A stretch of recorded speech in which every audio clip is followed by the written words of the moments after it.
তিন জায়গায় প্রয়োজনে মিথ্যা বলা যায়।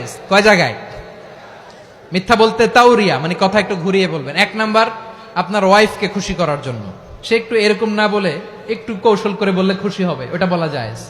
দুই নাম্বার, জীবন মরণের ব্যাপার, জান বাঁচানোর জন্য একটু কৌশল করে ঘুরিয়ে বললেন, এটা জায়েজ। তিন নাম্বার, দুইজন ঝগড়া লাগছে, তাদেরকে মিলিয়ে দেওয়ার জন্য কৌশল করে একটু মিথ্যা বলা, ঘুরিয়ে বলা জায়েজ। দুইজনের মধ্যে দেখলেন যে সম্পর্ক খারাপ, তো একজনরে বললেন, ভাই সে তো ওই দিন আপনার ব্যাপারে অনেক প্রশংসা। কি আমার ব্যাপারে প্রশংসা? তার সাথে তো আমার মারাত্মক সম্পর্ক। কি বললো? এই বললো আপনি নাকি এই করছেন ওই করছেন, অনেক প্রশংসা। লোকটার মন খুশি হয়ে যাবে তার ব্যাপারে, ঠিক কিনা? আবার তার সাথে যার ঝগড়া, ওরে যে বলবেন, ভাই ওই দিন তো সে আপনার অনেক অ্যাপ্রিসিয়েশন করলো, অনেক। সে তো অবাক, কি রে বলে কি আমার? এই যে দুইজনের ব্যাপারে দুইজনের একটু ভালো ভালো কথা বলে দিচ্ছেন, একদিন দেখবেন রাস্তা দিয়ে হাঁটার সময় একে অপরকে সালাম দিয়ে ফেলছে, সালাম দিয়ে বুকে জড়ায় ধরছে, আছে না নাই? আবার মিলমিশ হয়ে গেছে। কিন্তু আমাদের স্বভাব হইলো, দুই প্রতিবেশী যদি একসাথে বসে একসাথে হাঁটে, দূর থেকে দেখলে আমাদের জলে, আছে না নাই? ঘটনা কি? এই দুইটার মধ্যে এত মিল কে? এই দুইটার মধ্যে গিরিঙ্গি লাগানো যায় কিভাবে?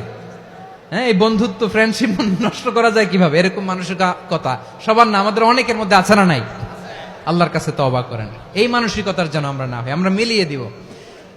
কানগুলো খরগোশের কানের মতো খাড়া করে শুনুন পেকুয়ার ভাইরা। বিশ্বনবী বলেন, আলা উখবিরুকুম বি আফদাল দারাজা, আলা উখবিরুকুম বি আফদাল মিন দারাজাতিস সিয়ামি ওয়াস সালাতি ওয়াস সাদাকা।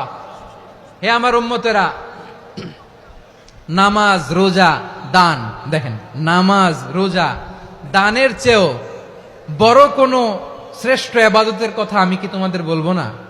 সাহাবারা তো অবাক, বলে কি নামাজের চেয়ে বড় ইবাদত, রোজার চেয়ে বড়, দান করার চেয়ে বড় ইবাদত?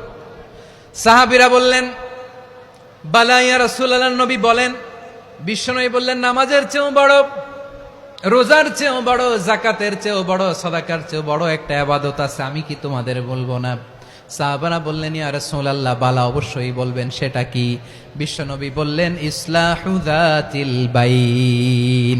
দুইজন যখন ঝগড়া লেগেছে, তোমার দুই ভাই যখন ঝগড়া লেগেছে, এই দুইজনের মধ্যে বিরোধ মিটিয়ে মীমাংসা করে দেয়া হচ্ছে সবচাইতে সেরা কাজ।